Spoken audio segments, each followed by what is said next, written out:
AK-47 ವಿಚಾರದಲ್ಲಿ ಇವತ್ತು ಇದನ್ನು ಯಾಕೋ ಕೇಂದ್ರ ಸರ್ಕಾರದವರು ಸಹಿತ ಇವತ್ತು ಬಹುಶಃ ಈಗಿನ ಪೀಳಿಗೆಗೆ ಇದು ವಿಷಯ ಗೊತ್ತಿಲ್ಲ. ಈಗೇನು ಹುಡುಗರು ನಿಂತಾರೋ ಅಥವಾ ನೀವೇನು ಮೈಕ್ ಹಿಡಿದ್ರಿ ಇವರೆಲ್ಲ ನಿಮಗೆಲ್ಲ ಬಹುಶಃ ಗೊತ್ತಿಲ್ಲ. 1988 ಡಿಸೆಂಬರ್ 5ರಂದು ನಡೆದಿರ್ತಕ್ಕಂಥ ಐಗಳಿ ಕೊಲೆ ಪ್ರಕರಣ, ಅದರಲ್ಲಿ ಒಂದು ಕೂಸು, ಇಬ್ಬರು 3 ಜನ ಮರ್ಡರ್ ಆಗೈತಿ. ಮರ್ಡರ್ ಬಗ್ಗೆನೂ ತನಿಖೆ ಆಗಿಲ್ಲ. ಮತ್ತು ಅದು ಮರ್ಡರ್ ಹೆಂಗಾಗೈತಪ್ಪ ಅಂತಂದರೆ AK-47 1988ರಲ್ಲಿ ನಮ್ಮ ಭಾರತ ದೇಶದ ಮಿಲಿಟ್ರಿಯಲ್ಲಿಯೂ ಸಹಿತ ಡಿಫೆನ್ಸಲ್ಲಿಯೂ ಸಹಿತ ಆ ವೆಪನ್ ಇದ್ದಿರಲಿಲ್ಲ.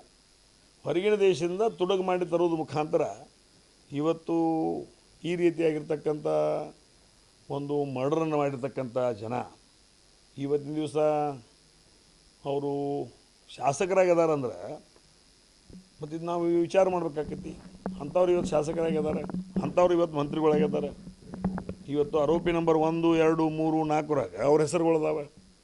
ಅಂಥವ್ರು ಕರ್ಕೊಂಡು ಈಗ ಸರ್ಕಾರ ಸಿದ್ದರಾಮಯ್ಯನವ್ರ ಸರ್ಕಾರ ನಡೆಸಾಕತ್ತಾರೆ. ಸರ್ಕಾರಕ್ಕೆ ಯೋಗ್ಯತೆ ಬರ್ತೈತೇನು? ಅದಕ್ಕೆ ಇವತ್ತು ದಿವಸ ನಾನು ಕೇಂದ್ರ ಸರ್ಕಾರಕ್ಕೆ ಪತ್ರ ಬರೆದಿದ್ದೀನಿ, ಮಾನ್ಯ ಪ್ರಧಾನಮಂತ್ರಿಗಳಿಗೆ ಬರೆದಿದ್ದೀನಿ, ಹೋಮ್ ಮಿನಿಸ್ಟ್ರಿಗೆ ಬರೆದಿದ್ದೀನಿ. ಇದನ್ನು CBI ಎನ್ಕ್ವೈರಿ ಮಾಡಬೇಕು, ಕೂಡಲೇ CBI ಎನ್ಕ್ವೈರಿ ಮಾಡಬೇಕು. ಸುಮ್ಮನೆ ಇವತ್ತು ಆಸಾಮ್ದಲ್ಲಿ ನಕ್ಸಲೈಟ್ಸ್ ಹೋರಾಟ ಮಾಡ್ತಾರೆ, ಅವ್ರ ಮ್ಯಾಗ ಮಾಡ್ಕೊತ ಹೋಗ್ತೀವಿ ನಾವು. ಅವ್ರು ಹೋರಾಟ ಮಾಡಕತ್ತದು ನಮ್ಮ ಮೂಲಭೂತ ಸೌಕರ್ಯ, ನಮ್ಮ ಸ್ವತಂತ್ರ, ನಮ್ಮ ಕೂಡ್ರಿ ಅನ್ನೋಂಥ ಭಾವನೆದಾಗ ಅವರು ಪಾಪ ನಕ್ಸಲೈಟ್ಸು ಅವರು ಇವರು ಹೋರಾಟ ಮಾಡ್ತಾರೆ. ಅವ್ರ ಮ್ಯಾಗ ಏನು ಬೇಕಾದ್ರೆ ಮಾಡಕತ್ತೀವಿ. ಅವರು ಮತ್ತು ಸಣ್ಣ ಬಂದೂಕದವರು. ಇವ್ರು AK-47 ಇದ್ದವ್ರ ಮ್ಯಾಗ ಏನೂ ನಿಮ್ಮದು ಕ್ರಮ ಇಲ್ಲ. ಅದು ಕೂಡಲೇ ಇದಕ್ಕೊಂದು CBI ಎನ್ಕ್ವೈರಿ ಪ್ರಾರಂಭ ಮಾಡಿ ಕೂಡಲೇ ಇದರಲ್ಲಿ 1988-5 ಇದು ಹೆಂಗಾತು, AK-47 ಎಲ್ಲಿಂದ ಬಂತು, 3 ಜನ ಮರ್ಡರ್ ಆದವ್ರು ಯಾರು, ಆ ಕೇಸ್ ಎಲ್ಲಿಗೆ ಬಂದು ಹತ್ತಿತು, ಒಂದು ವೇಳೆ ಆ ಕೇಸ್ ಬಂದು ಹತ್ತಿದಾಗ ರಾಜ್ಯ ಸರ್ಕಾರ ಅಲ್ಲಿ ಯಾವ ರೀತಿ ನಡೆ ವಹಿಸ್ತು, ರಾಜ್ಯ ಸರ್ಕಾರ ಯಾವ ರೀತಿ ಮುಂದಿನ ಕ್ರಮ ತಗೊಳ್ತು ಅನ್ನೋದ್ರ ಬಗ್ಗೆ ಸುದೀರ್ಘವಾಗಿ ವಿಚಾರ ಮಾಡಬೇಕು.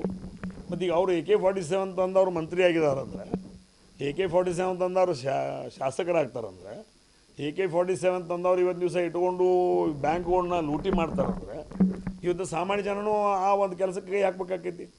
ಅದಕ್ಕೆ ಕೇಂದ್ರ ಸರ್ಕಾರಕ್ಕೆ ನಾನು ಮನವಿಯನ್ನು ಮಾಡ್ತೀನಿ, ಆದಷ್ಟು ಬೇಗನೆ ಈ ವಿಷಯ ಬಗ್ಗೆ CBI ಎನ್ಕ್ವೈರಿ ಮಾಡಬೇಕು. CBI ಎನ್ಕ್ವೈರಿ ಮಾಡೋದ್ರ ಮುಖಾಂತರ ತಪ್ಪಿಸ್ತರ ಮೇಲೆ ಉಗ್ರವಾಗಿರ್ತಕ್ಕಂಥ ಕ್ರಮ ಕೈಗೊಳ್ಬೇಕು. ಮತ್ತು ಅವ್ರಿಗೆ 2 ತಂದವ್ರು ಏನು 10 ತಂದವ್ರು ನಂಗೆ ಗೊತ್ತಿಲ್ಲ. ಮತ್ತು ಇನ್ನು ಉಳಿಕಿದ್ದು ಎಲ್ಲಿದಾವೆ ಅದ್ರ ಬಗ್ಗೆನೂ ಸರ್ಚ್ ವಾರೆಂಟ್ ಮಾಡಿ ಅದನ್ನು ಸಹಿತ ಅವು AK-47 ಉಳಿದಂಥ ಗನ್ಗಳು ಎಲ್ಲಿದವ್ರ ಬಗ್ಗೆನೂ ಸಹಿತ ಅದನ್ನು ಸಹಿತ ಎನ್ಕ್ವೈರಿ ಮಾಡಬೇಕು ಅನ್ನೋ ಮಾತನ್ನು ಈ ಸಂದರ್ಭ ಹೇಳ್ತಾ, ಜೊತೆಗೆ ಕಾಂಗ್ರೆಸ್ ಗೌರ್ಮೆಂಟ್ ಸಿದ್ದರಾಮಯ್ಯವ್ರಿಗೆ ಒಂದು ಪ್ರಶ್ನೆ ಕೇಳ್ತಾ ಇದ್ದೀನಿ. ನಮ್ಮ ಒಂದು ಸರ್ಕಾರದಲ್ಲಿ ಕ್ರಿಮಿನಲ್ ಮೈಂಡೆಡ್ ಅವ್ರಿಗೇನೋ ಅಂತಾರೆ master minded. He is not master minded, he is criminal minded. Criminal minded ಇದ್ದವನು ಇವತ್ತು ನೀವು ಒಂದು ಮಂತ್ರಿ ಸ್ಥಾನ ಕೊಟ್ಟು ನಿಮ್ಮ ಸರ್ಕಾರದಲ್ಲಿ ಇಟ್ಕೊಂಡಿದ್ದೀರಿ. ನಿಮ್ಮ ಸರ್ಕಾರ ಇವತ್ತು ದಿವಸ ಆ ಒಂದು ಕಳಂಕ ರಹಿತವಾಗಿರಬೇಕಾದ್ರೆ ಅವ್ರನ್ನ ಇವತ್ತು ದಿವಸ ಅವ್ರ ಮ್ಯಾಗೆ ಇವತ್ತು ಅವ್ರನ್ನ ಮಂತ್ರಿಮಂಡಲದ ಕೈ ಬಿಡಬೇಕು. ಮುಂದಿನ ಸಲ ಚುನಾವಣೆಗೆ ನಿಲ್ಲುವಂಥ ಸಂದರ್ಭದಲ್ಲಿ ಈ ಒಂದು AK-47 ವಿಷಯ ಮತ್ತು ಐಗಳಿ ಮರ್ಡರ್ ಕೇಸ್ನಲ್ಲಿ ಯಾರ್ಯಾರು ಇದ್ದಾರೆ ಅವ್ರಿಗೆ ಯಾವುದೂ ಪಕ್ಷಗಳು, ಇವತ್ತು ಕಾಂಗ್ರೆಸ್ ಇರ್ಬೋದು, BJP ಇರ್ಬೋದು, JDS ಇರ್ಬೋದು, ಇನ್ನೊಂದು ಇರ್ಬೋದು, ಮತ್ತೊಂದು ಇರ್ಬೋದು, ರಾಜಕೀಯವಾಗಿರ್ತಕ್ಕಂಥ ಆಶ್ರಯ ಅಥವಾ ರಾಜಕೀಯವಾಗಿರ್ತಕ್ಕಂಥ ನಿಮ್ಮ ಪಕ್ಷದ ಟಿಕೆಟ್ಗಳನ್ನು ಯಾವುದೇ ಹಂತದಲ್ಲಿ ಕೊಡಬಾರ್ದು ಅನ್ನೋಂಥ ಒಬ್ಬ ಸಾರ್ವಜನಿಕ ಭಾರತದ ಪ್ರಜೆಯಾಗಿ ಮನವಿಯನ್ನು ಮಾಡ್ತೀನಿ.